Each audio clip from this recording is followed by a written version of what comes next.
రామా, ఆ రాక్షసిని అంతం చేయి. ధర్మాన్ని కాపాడు పుత్రా. రామా, ధర్మాన్ని రక్షించడం రాజధర్మం. రామా, ఆ రాక్షసిని అంతం చేయి. ధర్మాన్ని కాపాడు పుత్రా.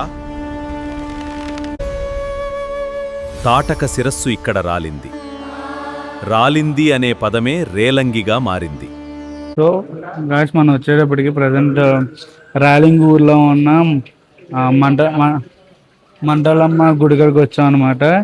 ఈ ఊర్లో వచ్చేటప్పటికి చిన్న మండలమ్మ, పెద్ద మండలమ్మ అని ఇద్దరు ఉంటారు. మనం పశ్చిమ గోదావరి జిల్లా రాలింగ్ గ్రామంలో ఏం చేస్తున్నాం, శ్రీ మంటాలమ్మ, చిన్న మంటాలమ్మ, పెద్దమల గ్రామ అమ్మవారి ఆలయంలో ఉన్నాం. ఈ అమ్మవారి ఆలయం గురించి మనం ఇప్పుడు తెలుసుకుందామండి వివరంగా. ఇది త్రేతాయుగంలో అమ్మవారు స్వయంభూగా వెలిసిన అమ్మవారు, స్వయంభూగా వెలిసిన అమ్మవారు. అంటే విశ్వామిత్ర స్వామి యజ్ఞం చేస్తా ఉంటే తాటికి యజ్ఞం చేయకుండా ఆఫ్ చేసేది అంటండి. తాటికి రాక్షసి ఆఫ్ చేసేదండి. ఆఫ్ చేస్తే అప్పుడు విశ్వామిత్ర స్వామి శ్రీరామచంద్ర దగ్గరికి వెళ్ళి ఆయన లాగా నన్ను యజ్ఞం చేయకుండా ఆఫ్ చేస్తుంది రావయ్య అంటే ఆయన రాముడిని లక్ష్మణుని తెచ్చుకుని యజ్ఞం చేయకుండా అప్పుడు అలా ఆఫ్ చేశారు. వచ్చి శ్రీరాముడు తర్వాత లక్ష్మణుడు కూడా తాటికి రానకుండా చుట్టుపక్కల కాపలా కాసి అప్పుడు దాన్ని తాటికి చంపిన తర్వాత తాటికి తల ఈ ప్రదేశంలో రాలిందండి. తాటికి ఈ ప్రదేశంలో రాలింది. అందుకని దీన్ని రాలింది కాబట్టి రాలిందిగా పేరండి. తర్వాత రాలింది కాబట్టి రాలింగి అని పేరు. రాలింది ఫస్ట్ రాలింది అని పేరండి. కాలక్రమేణా రాలింగం పేరు మారింది. రాలింది నుంచి రాలింగం మారింది. ఇంకా ఇది శ్రీరాముడి చేతులుగా ప్రశ్న స్వయంభూ శివాలయం ఇక్కడ మొట్టమొదటిగా ప్రశ్న తాటకేశ్వర స్వామి శివాలయం కూడా ఇక్కడ ఉంది. సెంటర్ లో ఉంది కదా, సెంటర్ లో స్వయంభూ ఆయన కూడా స్వయంగా ఆయన చేతిలో ప్రశ్నించబడింది శివాలయం. శ్రీరాముడు ప్రశ్నించిందండి. తాడికి రాలిన తర్వాత అప్పుడు యజ్ఞం తాడికి చనిపోయింది, అది యజ్ఞం పూర్తవుతుంది.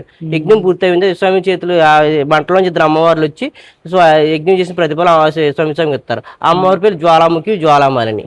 అసలు పేరు పెద్దవాడి పేరు జ్వాలాముఖి, చిన్నవాడి పేరు జ్వాలామాలిని. పేర్లు మాలిని. పేర్లు కొంచెం మాట్లాడితే కొంచెం కష్టంగా ఉంటుందని ఆలోచించిన భక్తులు అందరూ మంటలోంచి వచ్చారు కదా, పెద్ద మంటలమ్మ, చిన్న మంటలమ్మ అని పిలుచుకుంటున్నారు. అసలు రావడం వల్ల పెద్ద మంటలమ్మ, చిన్న మంటలమ్మ అని పిలుచుకుంటున్నారు. ఈ అమ్మవారి ఇద్దరు బాగా శక్తి స్వరూపంలో అనుకున్నది ఎన్ని రకాలుగా జరుగుతాయి. ఈవిడ సాయంత్రం 8 గంటల నుంచి కూడా అమ్మవారి ఊరు సంచారం అయ్యి చేస్తూ ఉంటారు. అనుకున్న కోరికలు, మొక్కులు, సంతానం కావాలా, పెళ్లిళ్ళు కావాలన్నా ఈవిడ దగ్గర వచ్చిన 108 బిందులు పరీక్షలు చేసిన 108 బిందులు పసుపు నీళ్ళు పోసుకుంటే కంపల్సరీగా పెళ్లిళ్ళు, సంతానం ఎత్తుంది. ప్రతి వారం గురువారం ఎంతమంది ఉంటున్నారో లెక్క లేకుండా చేసుకుంటున్నారు 4 మంది. అలానికి రావాలనుకున్న భక్తులకి భీమవరం నుంచి బస్సులు ఉన్నాయి, అలాగే తణుకు నుంచి బస్సులు ఉన్నాయి. ఇది అమ్మవారి అత్తిలిల్లు మార్గంలో తణుకు నుంచి 10 కిలోమీటర్ల దూరంలో, భీమవరం 30 కిలోమీటర్ల దూరంలో ఈ ఆలయం కలదు. అంటే రాటకు బస్సులు సదుపాయం కూడా ఇదిగోండి. ఇక ఆలయ విశిష్టత చరిత్ర అంతా ఇందులో ఉందండి. హనుమంటాలమ్మ గుడి పక్కనే స్టాల్స్ ఉంటుంది అనమాట. మీకు స్టాల్ కావాలన్నా లేదంటే అమ్మవారి ఫోటోలు కావాలన్నా ఇక్కడ లభిస్తాయి అన్నమాట. మీకు ప్రసాదం అండి, ఇది అమ్మవారి ప్రసాదం, లడ్డు ప్రసాదం. సో తాళ్ళు, అమ్మవారి ఫొటోస్, సో చిన్న సైజ్ ఫొటోస్, ఇది కూడా చిన్న సైజ్ ఫొటోస్, సో వచ్చేటికి పెద్ద సైజ్ ఫొటోస్ అనమాట. ఈ ఫోటోలు అన్ని కూడా ఆలయ అభివృద్ధి కమిటీ ద్వారా నడుస్తున్నాయండి. ఇవన్నీ వచ్చేటప్పటికి ఆలయ అభివృద్ధి కమిటీ ద్వారా అభివృద్ధి కమిటీ. ఓకే అండి, ఇక్కడ ఆలయ అభివృద్ధి కమిటీ. ఓకే అండి. కావాలని అప్పుడు శివలింగం పెట్టి శివలింగం ప్రతిష్ఠించి అక్కడ శివలింగం దగ్గర ప్రతిష్ఠించి దోషం పోయేలాగా తాటకేశ్వర స్వామిని నిలబెట్టారండి. ఓకే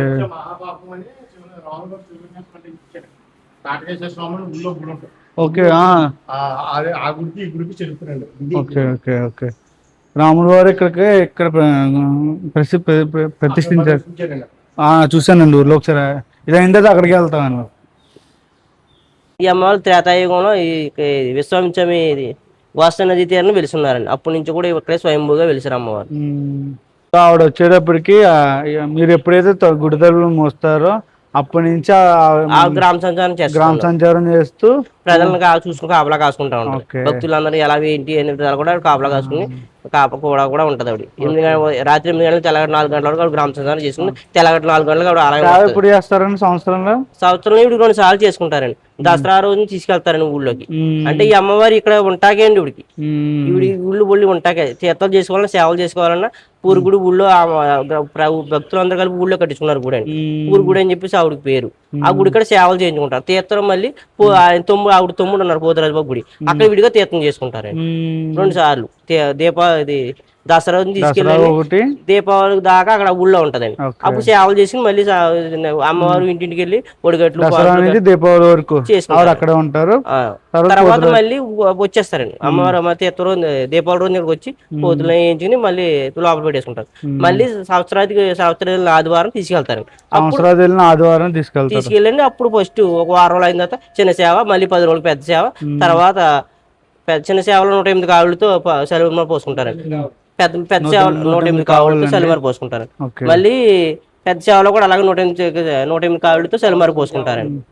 పెద్ద సేవ 4 రోజులకి మళ్ళీ పానుపులండి. ఇంటింటికి వెళ్ళి 4 రోజులు రేత్రి పగల్లో కూడా రెస్ట్ లేకుండా అమ్మవారు 10 ఇంటికి వెళ్ళి తెల్లగట్లనే రేత్రి ఏది ఇంకా టైంతో సంబంధం లేదు, ఆకుండా 4 రోజులు కూడా అమ్మవారు పానుపులు వేయించుకుని 4వ రోజు పోతిరబ్బ గుడి దగ్గరికి వచ్చి అక్కడ తీర్థం చేసుకుని 6 రోజులు అక్కడ తీర్థం చేయించుకుని అప్పుడు 9వ రోజు నైట్ ఇక్కడ గుళ్ళోకి వస్తుంది, గర్భాలయం వస్తుంది.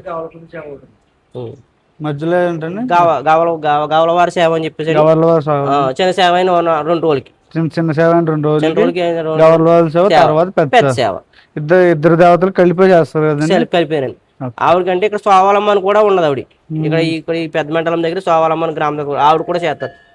పెద్ద మెంటాలమ్మ, సోవాలమ్మ, బొడిబాపనమ్మ, పోతురాజు, మొత్తం 5 కూడా ఇక్కడ. అలాగే ఎక్కడికి వెళ్ళినా ఈ 5 అమ్మవార్లు కూడా వెళ్తారు. పోతురాజు తాళ్ళతో 3 4 అమ్మవార్లు, పోతురాజు బాబు, ఈ 4 కూడా 10 ఇంటికి వెళ్ళవలసిందే.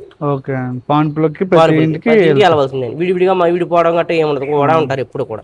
ఇంతకీ అమ్మవారు వచ్చేటప్పటికి యజ్ఞం చేసినప్పుడు ఆవిడ స్వయంభుగా వెలిసింది ఈ ప్రదేశంలో అన్నమాట.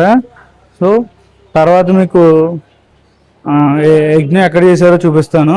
సో రాముల వారు వచ్చేటప్పటికి తాటకిని సంహరించినప్పుడు అప్పుడు వశిష్ఠ మహాముని గారు ఇక్కడ యజ్ఞం చేస్తే జ్వాలాముఖి అండి, మాలిని. సో జ్వాలాముఖి, జ్వాలామాలిని అని 2 దేవతలు స్వయంభుగా వెలిచారనమాట. సో అప్పుడు పలకడానికి కొంచెం ఇబ్బందిగా ఉండడం వల్ల వాళ్ళు వచ్చేటప్పటికి మంటలోంచి పుట్టడం వల్ల మంటాలమ్మ పిలవడం మొదలెట్టారు. సో ఇదే ఊర్లో వచ్చేటప్పటికి మన రాముల వారు వచ్చేటప్పటికి ఒక శివలింగం కూడా ప్రతిష్ఠించారు, మీరు చూడొచ్చు. సో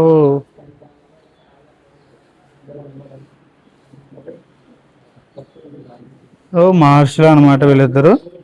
తర్వాత విశ్వామిత్ర మహర్షి, తర్వాత లక్ష్మణుడు, సో చిన్న మండలమ్మ, పెద్ద మండలమ్మ, తర్వాత రాముడు అనమాట. సో ఇదనమాట మన ఆలయం. సో ఇప్పుడు వచ్చేటప్పటికి అమ్మవారిని చూపిస్తాను. సో ఇప్పుడు వచ్చేటప్పటికి పెద్ద మండలమ్మ అనమాట. సో ఇప్పుడు అసలు పేరు వచ్చేటప్పటికి జ్వాలాముఖి కదండి.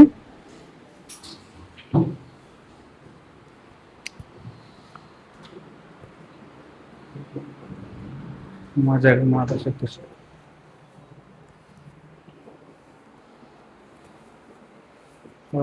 సో మీరు చూడొచ్చు అమ్మవారు వచ్చేటప్పటికి జ్వాలాముఖి, ఆవిడే పెద్ద మంటాలమ్మ అనమాట. మీరు ఇప్పుడు చూస్తున్న అమ్మవారు పెద్ద అమ్మ జ్వాలాముఖి అమ్మవారు. ఈవిడనే పేరు పిలవడానికి కొంచెం కష్టంగా ఉంటుందని చెప్పేసి అందరూ పెద్ద మంటాలమ్మగా పిలుచుకుంటున్నారు. సో మీరు గుడికి వచ్చినప్పుడు ముందుగా దర్శనం చేసుకుని పెద్ద మెంటాలమ్మని దర్శనం చేసుకోవాలి, తర్వాత చిన్న మెంటాలమ్మని దర్శనం చేసుకోవాలి అందరు కూడా. లేదు చిన్నవాడిని దర్శనం చేసుకుంటాను కాదు, ముందు పెద్దవాడిని తీసుకున్నాకే అప్పుడు తర్వాత చిన్నవాడి దగ్గరికి వెళ్ళాలి. ఈవిని చేసుకుని ఈవిడికి ఏమి పెట్టారు ఆవిడ కూడా సరి సమానంగా పెట్టవలసింది. రూపాయి పెడతా రూపాయి, కొబ్బరి కొడతా కొబ్బరికి, ఏదైనా సరి సమానంగా పెట్టవలసింది. అయితే పెట్టకుండా ఉండాలి, ఏదైనా పెడితే సమానంగా పెట్టాలి. లేదంటే చిన్నవాడు కోపం అసలు ఊరుకోదండి, ఆవిడ వెంటనే మీ దగ్గరికి వచ్చేస్తుంది. ఇది అయితే వాస్తవంగా జరుగుతున్న సత్యం. ఓకే ఓకే అండి. అమ్మవారికి ఈవిడ తమ్ముడు అండి. ఈవిడ తీర్థం చేయాలన్నా పోతారు గుడి దగ్గర చేస్తాం. తీర్థం పోతురాజు గుడి కూడా ఉయ్యాల స్తంభం అన్ని తర్వాత మీకు మళ్ళీ వీడియోలో చూపిస్తారండి. తర్వాత ఈ అమ్మవారి పిల్లలకి రక్షగా ఏమైనా అమ్మవారు తోడిస్తారు. అమ్మవారి పాదాల దగ్గర ఉంటే ఈ తోడు ఇప్పుడు కూడాను. ఈ తోడు కట్టుకుంటే పెద్దవాళ్ళు ఏమైనా చిన్నవాళ్ళు రక్షగా అమ్మవారి తోడికి అన్ని విధాలు ఉపయోగపడుతుంది అని చెప్పి భక్తుల నమ్మకం. ఈ ఊర్లో ఈ రాలింగ్ గ్రామంలో చాలా మంది అందరు కూడా పేరు ఎవరిని అడిగినా మెంటరాజు, మెంటయ్య అనే అమ్మవారి పేరే ఉండదు తప్ప ఇంకో పేరు లేదు. 100 మందిలో 90 మందికి మెంటాలమ్మ పేరు మీదే ఉంటాయి, అంత ప్రసిద్ధి ఇవి.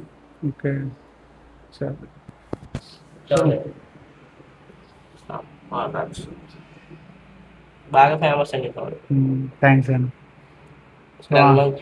చూసినా ఈ తోడు కట్టించుకుంటారు. ఈ తోడు లేకుండా ఒప్పుకోరు. అమావాస్యకి ఎంత ఊర్లో భక్తులందరూ నాకు అమావాస్య తోడే కావాలని కట్టించుకుంటారు. అమావాస్య తాడండి. అమావాస్య రోజు అమావాస్యలో మన్నాడు వచ్చి నాకు అమావాస్య తోడు కావాలి అని కట్టించుకుంటారు. అంత ఫేమస్. ఓకే. పిల్లలకు కానీ పెద్దలకు కానీ ఇటువంటి నీరసం చేసిన అమ్మవారి అందరూ పట్టించుకోరు. పిల్లలకు కానీ పెద్దలకు కానీ ఏదన్నా నీరసం చేసినా అమ్మవారి గాలి తగిలిన బయట గాలి ఏమన్నా తగిలిన వెంటనే వచ్చి ఈ తోడు కట్టండి నాకు అర్జెంట్గా అని చెప్పి అమ్మవారి తోడు కట్టించుకుంటారు. అంత ఫేమస్ ఈ తోడండి. అమ్మవారి కట్టి మీరు చూసిన తోడు కూడా మీకు కట్టిన తోడండి. సరే, ఇప్పుడు మనం పెద్ద మండలమ్మ అమ్మవారిని చూపించాను. సో తర్వాత మీకు చిన్న మండలమ్మ అమ్మవారిని చూపిస్తాను అనమాట. మీకు అర్థమైంది కదా క్లియర్ స్టోరీ మొత్తం.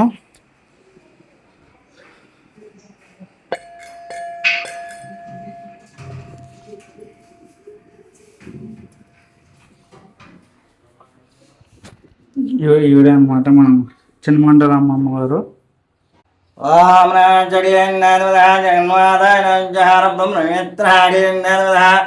జనమండలం దేవతార బ్రహ్మమిత్ర ఓం పరబ్రహ్మమిత్ర జయపదమండలం దేవత జయమండలం దేవత జయ సోలం దేవత జయపోద్ర జయన జోర బ్రహ్మమిత్ర జగన్మాదాయ రాజరాజేశ్వరి వర బ్రహ్మమిత్ర అడియన్నర్మదా జగన్మాదాయ. ఈ చిన్నమంటల అమ్మవారండి ఈవిడి. ఆవిడేమో పెద్ద మంటల అమ్మవారండి. అనుకున్న కోరికలు తీరుతాం వల్ల అందరూ మొక్కుబళ్ళు కోళ్ళు గట్ట కోసుకుంటారండి ఇక్కడ.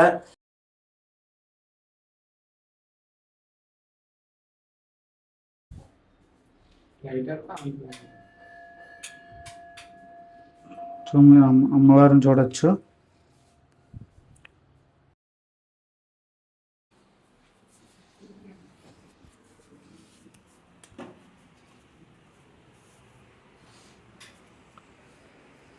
సో గైస్ మీరు ఇప్పుడే చూసారు కదా, ఇప్పుడే మీకు పెద్ద మండలమ్మ చిన్న మండలమ్మ ఇద్దరు అమ్మవారిని చూపించాను.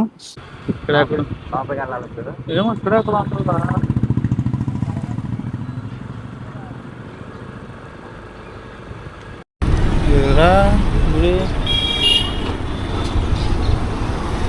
అనుకుంటారా?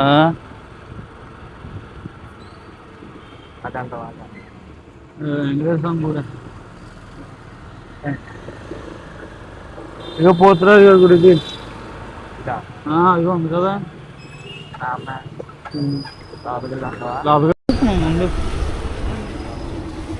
సో మనం వచ్చేటప్పటికి మంటలం వెళ్ళాం కదా, ఇప్పుడు వచ్చేటప్పటికి పోతురాజు గుడికి వెళ్తున్నాం అనమాట. ఇదే గుడి.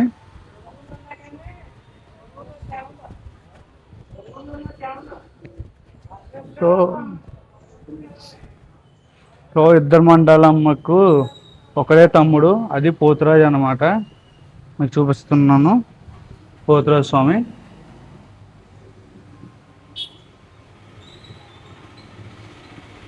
ఆ గుడి దర్శనం చేసుకున్న తర్వాత ఖచ్చితంగా ఈ గుడి దర్శనం చేసుకోవాలి.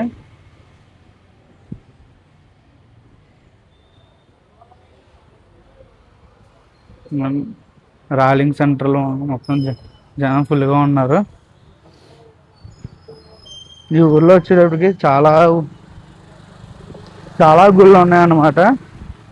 ఒక ఫేమస్ శివాలయం కూడా ఉంది. ఆ శివాలయం కూడా చూసుకుని వద్దాం.